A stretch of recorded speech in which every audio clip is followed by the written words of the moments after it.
Welcome to our YouTube tutorial on how to clear browsing data in the last 4 weeks in Chrome on your PC. In this video, we will walk you through the step-by-step process to effectively clear your browsing data. Let's begin. Step 1. Open Chrome on your computer. Step 2. Look for the 3 dots icon at the top right corner and click on it. This will open the Chrome menu. Step 3. From the options, select Settings. Step 4. In the Settings menu, click on Privacy and Security. Step 5.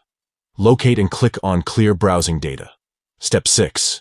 In the Time Range box, click on the drop-down menu and select Last 4 weeks. Step 7. Now, you will see different options such as Clear Browsing History, Cookies and other site data, and cached images and files. Click on the boxes next to these choices to turn them blue. If they are already blue, you don't need to click on anything. Step 8. Finally, click on Clear Data at the bottom to remove the selected browsing data from the last 4 weeks.